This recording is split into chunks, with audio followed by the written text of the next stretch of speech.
Since I was the one who created the design for the bolt blazers, I thought I'd try my hand at making my own models of them in my own personal painting style. So, having bought a few models and some spare parts off of eBay, I got to work. Alright, so I got these off the internet, and there should be 2 Space Marines. So, yeah, fuck. God, eBay sellers always package their molds so well. Jesus Christ, these are heavy. Okay, so right. So here we got 2 Devastators. One of them's got a heavy bolter, and the other one's got, I think, a plasma gun. And Jesus Christ, these are solid metal. I've also got some heads, some beaky heads, and they're space wolves, and they have some sort of like markings on them, and I'm going to remove those to make them like just normal beaky heads, and hopefully that won't be too hard. And I'll swap out the Aquila heads on this one instead. The first port of call with these models was stripping the old paint, which involved getting out some strong spirits. Okay, so I got my empty jar of cornichons here. Let's empty out the balls from that. Yeah, so I have here a bottle of isopropanol alcohol, and flashpoint 12 degrees. Jesus Christ, is this just gonna spontaneously combust? Look, anyway. Yeah. So, let's pour a load of this into the jar. Just enough that these Marines are, like, fully covered. Oh god, Jesus Christ, I should have thought this through better. Yeah, I'm gonna pray that that doesn't just, like, melt them. And, yeah, I'll put the lid on, and I'll leave them in there for, like, an hour or something. Yeah. Oh, okay. Right. So I've let some time pass now. Yeah, let's, so this is just washing up liquid and warm water. Yeah, I've left this a while. Yep, it smells like paint. And I've just got an old toothbrush, and let's start.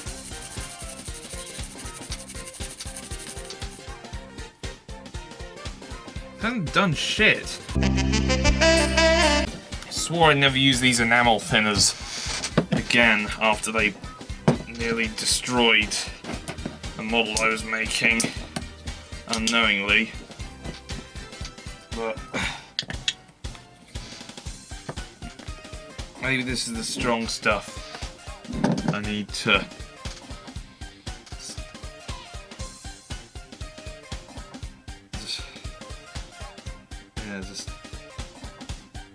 Oh shit. Okay, I put a bit more than I intended there.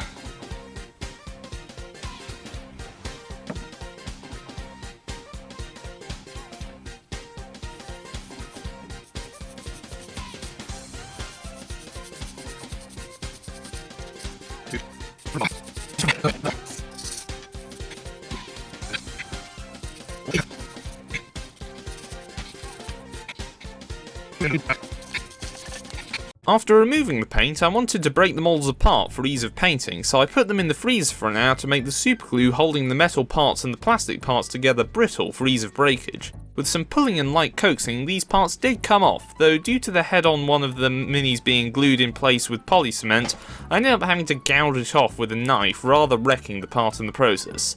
I'm sure no one will mind though. You fucking dirty tourist! Kill yourself! Fake Warhammer! These minis came with Mark 7 helmets, but I wanted them to be beakies, / wombles if you grew up on that show, so I bought a bag of beaky heads for this purpose. However, these heads were all for space wolves with runes embossed on their snoots and crests on the top of their helmets, so they required some modification. I removed the crest from one of the helms, and on both of them I shaved the runes off their faces to create a smooth surface. I thought the one with the crest would be sort of the leader of the squad if I were to play a game with them. Not that I know how to play Warhammer. With my modifications done, I moved on to painting, starting with a coat of Humbrol No. 1 primer. At this point, I had the idea of reusing the mangled Aquila helm on the base of one of the models, so I glued it down with the intention to have one of my marines resting a foot on top of it. Because that would mean that the other foot wouldn't be quite touching the floor, I had to cut it off and glue it down flat to the base, as a sort of rudimentary reposing. With that done, I applied a base coat in white to the pauldrons and areas of the armour that would be painted in bright colours, as they tend not to have the best coverage and look dull over dark bases. I like my bright colours to pop, personally. I then painted on Humbrol No. 24 Trainer Yellow over these areas as a base for the fiery gradients to come.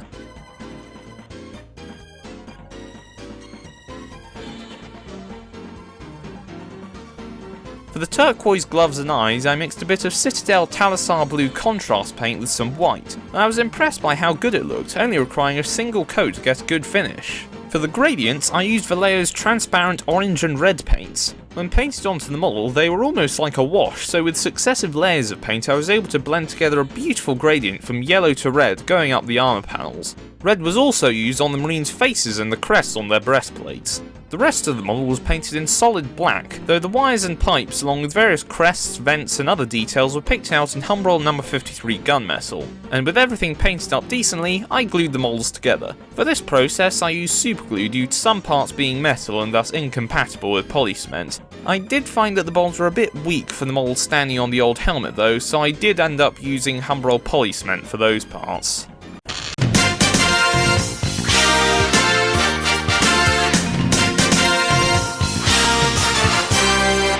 Hello. This is my take on a Bolter Blazer. You may be wondering who I am. I encouraged Stuff to come up with the faction a long ass time ago. So here it is. Here's my attempt at one. And I honestly think it looks really, really good. I'm not fond of this style of painting, and I really don't like gloss on my minis, but I still think for what it is, it's really, really neato. I love the base I put it on, just super fun.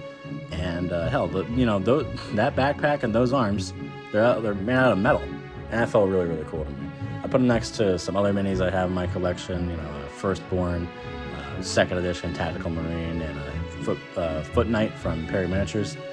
I thought it was neat just to see the scale of them, and yeah, they scaled decently well, I suppose. And I wanted to do something a bit different though. So we went with a bit more Grimdark. Yeah, I like this. This is a bit better to me. Mostly just because painting Grimdark, Blanchitsu, Ink 28, whatever you want to call it, it is just easier to paint than any other type of mini. It's not hard by any means. You just kind of go at it. And I like it though. I think it looks really, really neat. I gave them a sigil of the Absolute Silver on the shoulder pad there. And something really cool is that I made the gradient from red to yellow go all the way down to the greaves. So it's not just yellow greaves. The gradient from the arm goes all the way down. And I don't know. This speaks to me more. I put it next to his older brother here, and just because I thought it'd be kind of cute. But what if we went even smaller? Yeah, this is an original epic scale mini from Epic 40K. Yeah, I don't know. He's tiny. He's like 6 millimeters tall, and I really like this guy. There's something that speaks to me about having a mini this tiny that makes it really cute. Obviously, I get to go, a little bit more creative with the base, and put him next to, the other guys, just to get a real size comparison for the whole thing. I thought it was super neato. And honestly, it's kind of crazy that the one in the middle is the only one that doesn't have a nerdy symbol on him.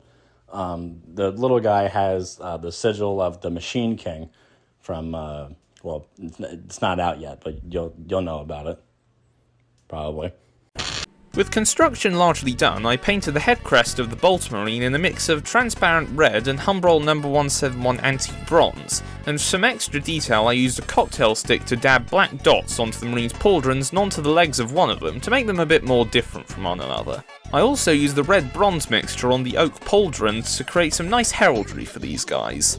For the first one I copied the lambda symbol I had done on my first drawing of the design here, and for the second one I made a little representation of the delta rune I had drawn on this one here. These little touches really help to make these two guys more individual and make the models far more interesting to look at.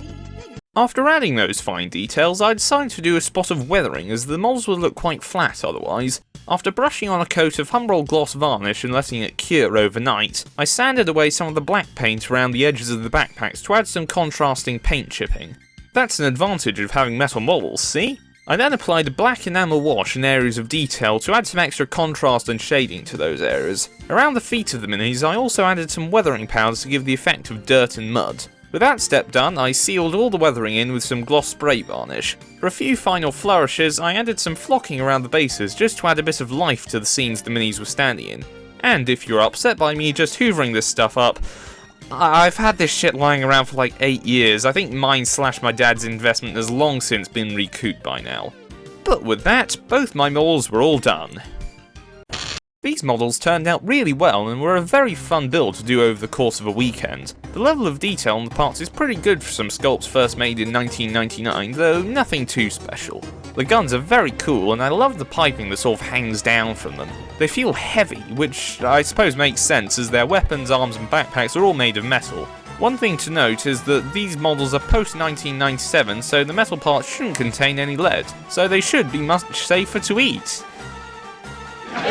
As for my paint scheme, I think that I captured the vision for the Bolt Blazers very well, especially with respect to the areas with colour gradients. Both of these minis I feel really pop out, and I was also very happy with the little insignias on their pauldrons as well. My only concern is that the heavy metal, parts can affect the balance of the minis somewhat, so they can topple over if you're not careful, and I do worry that the mini standing on the helmet might be a bit fragile due to the rather tenuous attachment of the legs to the base and his own foot with large dollops of poly cement and not much else. Nonetheless, I'm very pleased with how these two models turned out overall.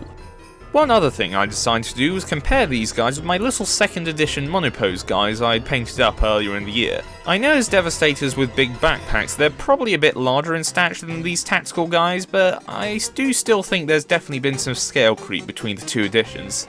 Just something I thought I'd note. So, that's my build and painting of two of my Bolter Blazer Devastators. And with that, I think it's a bit... Oh yeah, this was Oracle's video, wasn't it? Sorry, man. You get back to whatever you were building before I was here.